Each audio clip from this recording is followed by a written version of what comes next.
Welcome back to day 2 of Catalyst Leagues, where I am on a journey to get to tier 7, the final relic tier, but with a twist. I'll be completing tasks one at a time, randomly assigned to me. So let's see what's in store today. And I was pleasantly surprised to find that the relic tiers had actually been decreased quite a bit. Basically, people found that the tier 5 combat relics were simply way too late, and I totally agree. And those have been moved from 10,000 points to 6,000 points. And tier 4 had been moved from 5,000 points to 3,500. So we were just over 1,000 points away from tier 4. And that was definitely the goal for today. First task up is the Helping Lania Kia mini quest. This is actually a really fast mini quest, but it requires one piece of raw apatosaur meat. This is a reward from the big game hunter minigame where you get to hunt down dinosaurs. And well, because I can't buy it from anyone, I would have to get the requirements for this myself. 75 hunter and 55 slayer. So I headed right back to the chins to keep on training that hunter, catching those skill chompas just to have those available for our gathering skills later down the line. And at 68, I headed over to the Polar Hunter area where you can actually find the Azure skill chompas. And this is like the rune tool equivalent of these. And look at that, the hunter pet right at the start of day 2. I got Ace, the falcon. I think given that I am one of the few animal regular pickers, I could not have asked for a better pet this early in leagues. And I'll be happily wearing this everywhere I go now. Now, as I was getting closer to 75 hunter, I changed up my strategy just a bit. And instead of catching skill chompas, I went back to catch red chins instead. I didn't really need the red chins, but these did have a chance at giving me the red chinchompa, like a farmable pet that you can use in your player owned farm. And it's actually one of the best pets to get there. They're quite rare, so I figured I might as well start grinding for this as soon as possible. And honestly, I probably should have started a lot earlier because I probably don't need like 1,000 skill chompas. And oddly enough, the Animal Wrangler relic was actually doubling the loot here. So I talked yesterday how it wasn't doubling the loot from the skill chompas, but it is actually doubling the red chinchompa, which is kind of cool. And I really hope that skill chompas get doubled too, because that would be really nice. All right, 70 Hunter knocked off. Now we're just missing 55 Slayer before we can continue on with the tasks. And I really feel the difference between killing these Ankus compared to yesterday. Now that my magic level's a little bit higher and I got some better gear over at Zaf Staffs and Varrock, it's just so much more noticeable. I really love this perk where you can choose between two Slayer tasks because it still kind of makes you think about like what tasks you're gonna do. But you actually do get a little bit of an option, so you're not stuck into a bad task. Now, unfortunately, I am really, really bad at closing the interface. And if you close the interface while choosing, they just default you to the first one. And I think I did that way more times than I'd like to admit. Quick little crocodile task, and you can see we just melt these guys in seconds. At 60 magic, I headed over to the mage arena in the Wildy to get myself one of the god staffs. These are actually a really powerful, like tier 60 magic weapon. And I definitely wanted to snatch one of these for the remaining Slayer grind. I kind of figured that a lot of these would just be done with magic. And even though I don't plan on going a mage route because I don't have the combat relic yet anyways, it's actually fine for me to just use whatever combat style is most efficient and then swap to my preferred combat style when I get to tier 5. Gotta go with the Zamorak staff, of course. It is chaos mode after all. And finally, one last Bloodveld task over in the Slayer Tower to knock out 55 Slayer, and I could get started with the mini quest. Well, first, I'd still have to go get the raw dinosaur meat. Again, this comes from the Big Game Hunter minigame, which I think is one of the coolest skilling methods in all of RuneScape. It's really, really fun. You get to go around and chop these trees and chop these vines and basically set up these like ballistas, and then you bait the dinosaur to the middle. But the whole time you have to also make sure you're staying out of its like danger zone.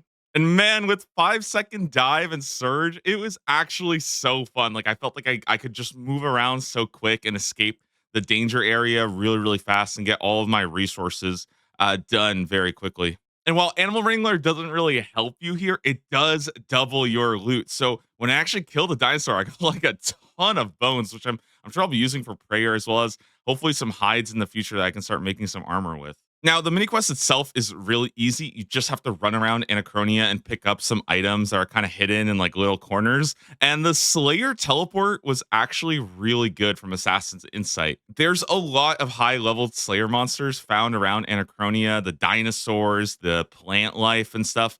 It definitely took me a bit of time to figure out how to get around, but yeah, Assassin's Insight really helped getting around Anachronia.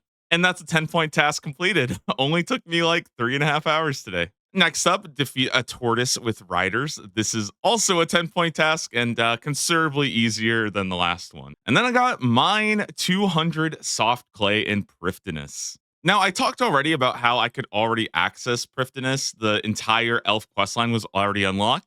However, soft clay does have a 75 mining requirement. That's right, I had just grinded 75 hunter all morning, and now it was time to do 75 mining as well.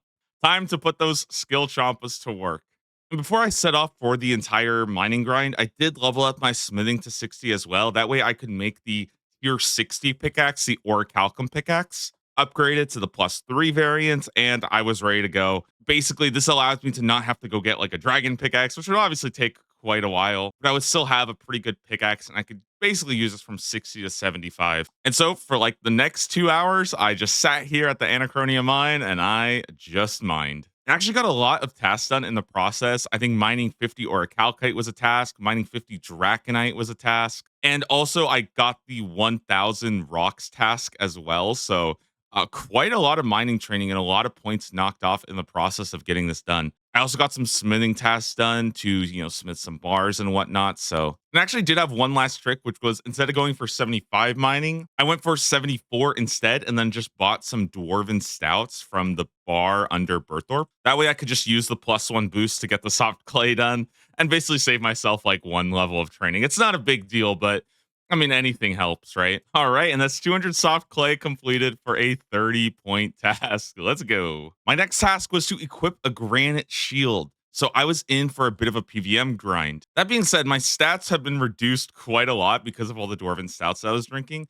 And I wanted to go buy a restore potion over in Mascab. This is where one of the raids in RuneScape is at. And there's actually a really useful shop here that sells a lot of helpful potions, mainly a super restore that I needed to get my stats back up. What I didn't know is that it also sold super attacks, super strengths, super defense, super necromancy, super magic, super ranging, basically a ton of different potions. And with League's shop supply is essentially infinite. It restocks every single time you purchase. So I could buy unlimited potions that I wanted here. And if I ever needed more money, I could always just use my golden footed perk, run some laps, get some coins, and then come back here and just stock up on potions. So it's definitely something I would be doing moving forward. Not only would I need a granite shield, but equipping a granite shield also requires 55 strength and 55 defense. So I would have to train some of my melee stats as well, and I might as well do that at the same time. I made myself a full set of Addy gear, got myself a halberd, and that way I could start to train my melee stats while I started going for this grind. And the granite shield itself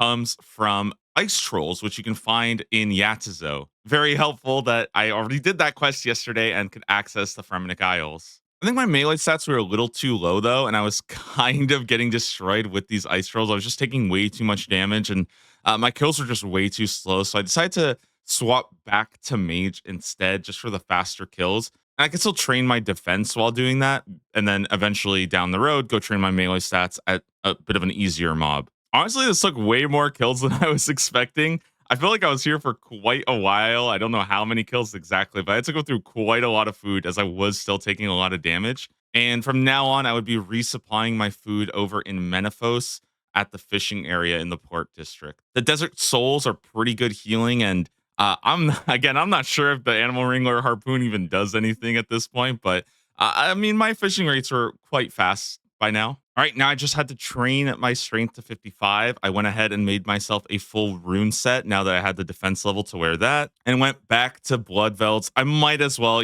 combine my Slayer training at the same time while I'm leveling my melee stats. And that's another task completed. Let's see what's next. All right, search the grand gold chest in room 4 of Pyramid Plunder. Now, I'd already unlocked Sophanum yesterday, so I could go get here pretty easily. And luckily, I actually got the 51 thieving that I would need to complete this task as I was doing the earlier floors. I didn't realize I didn't have the thieving level, so really, really lucky here. And I didn't have to go train any thieving. Let's see what's next. Complete room 6 of Pyramid Plunder. Well, ain't that something, huh? So even though I just said I got 51 thieving, I would need 20 more thieving levels to actually get the level 71 requirement so I could go ahead and complete the pyramid plunder minigame. And honestly, I didn't even know where to begin. I tried out a couple methods, pickpocketing master farmers. I tried these druids in the Alcarid garden, and honestly, none of it felt really good. So I decided to go ahead and start working on the Thieves Guild. There's like 4 mini quests you have to complete, and at the end of that, you'll also be able to access safe cracking, which is one of the best thieving methods in the game and would give me a significant amount of experience. Doing all this pickpocketing actually got me a lot of thieving tasks done as well. And I was getting very, very close to unlocking tier 4. And there we go. Pickpocketing 200 times is another 30-point task, and tier 4 had been unlocked. Not only would I be getting an 8 times experience multiplier compared to the 6 times multiplier that I was getting before, but I would also have all of the items added to my tool belt, which would be really useful moving forward. And I knew that I would be going for production master. I think it's just the most well-rounded, general purpose. It's super versatile. And one of the things that I felt that I really liked about this relic was that not only was it helping you with all of your production skills, so like cooking, crafting, fletching, herblore, all of that stuff. But it would also help you by getting a lot of experience because it gives you unlimited earns. So if I had to do any mining or fishing or any of that stuff, I would actually be getting a lot of experience passively through this relic, anyways. And I think that in general for tier 4, if you're not sure what to pick, Production Master is just the super safe pick that is just going to help everybody and give you a ton of value. So there we go. The Brooch of the Elder Gods. I would probably keep this on for the entire leagues. And now that I had all those tool belt effects unlocked, I actually went ahead and tried to set them up right away. Mainly, I wanted to start getting farming experience from Seedicide, which will automatically burn seeds that you get and just give you some farming experience instead. I set up the imp to burn any gold or green charms that I got so I could actually start working on some summoning levels. And I would keep all the blues and reds as those are a little bit more valuable, and I'd rather just hold them for my own pouch making. And I decided not to burn any herb drops I would get, as I had the instant potion making effect, and I would rather just take those herbs and make them. You do get way more experience by actually processing your drops instead of just burning them through the tool belt. One of the other effects of Production Master is that it gives you a chance of spawning these random events. So I started getting these catalysts of alteration constantly, and actually clicking them gave me 3 elite clues. Who needs a clue relic when Production Master is giving you the clues anyways? Like I was getting so many clues from this. And I was just getting ready to do the final caper in the Thieves Guild until I realized I actually needed 46 herblore as well. And I had barely even done any herblore. So it was finally time to put that Production Master to use and start making potions. It was crazy how many levels I would get just processing a whole inventory right at once. And I also got a lot of tasks done as well for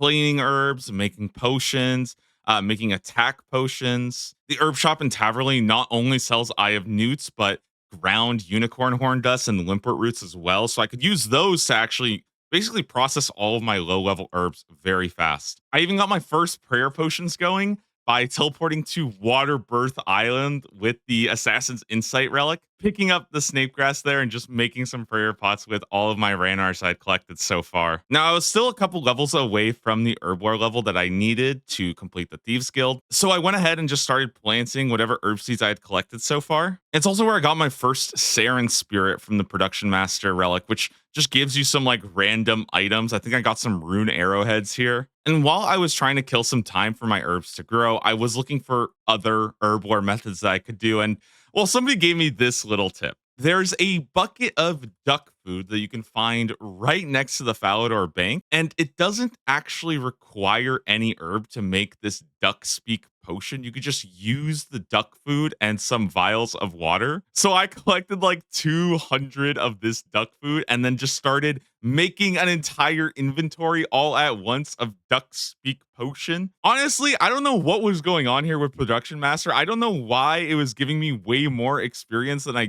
think I deserved. Like I was getting twice as much as the interface said I would be getting. So I don't know what's happening with this relic. I don't know why I'm getting so much more experience than I should be. I'm kind of just letting the league's magic happen and just going off vibes. Production Master absolutely owns this relic, is completely busted. And I even managed to complete the 200 potions task by doing these duck potions. Honestly, really cool method. I feel like you could even do this without Production Master if you really want. It's pretty cool strategy. So shout outs to that. I always love these like weird leagues things. Finally, I could complete the rest of the Thieves Guild quests. It gave me a huge chunk of thieving experience, but more importantly, I had safe cracking unlocked. And yeah, these were just absolutely busted. The amount of thieving experience you would get from these is just completely ridiculous. Like it's like 300k an hour, and that's unbuffed. So with now 8 times the multiplier coming from the tier 4 passive, I mean, I was getting like 2.5 mil. It's absolutely ridiculous. And in no time at all, I was level 71 thieving and I was ready to go back to Pyramid Plunder, go all the way down to room 6 and complete another 30-point task. Now, if you remember the rules of the task randomizer, every single time that a medium task is completed, a random hard tier task is added in place. And it turns out I actually got to see what hard task got added when I completed this task. Equip a Takhar Kalket. If you don't know what that is because you don't speak the Sahara language, this is like the upgraded version of the fire cape. That comes from the fight caves, and this cape would come from the fight kiln, which means that now I had fight kiln as one of my tasks in this Wheel of Doom, with about a 6.5% chance at rolling a hard tier. So, yeah, things are about to look very crazy for me moving forward. I knew tomorrow would be a race against fate. Would I get my tier 5 combat relic before I hit one of these really hard combat related tasks? Or would I be forced to start learning PVM without it? Can't wait to see what happens next.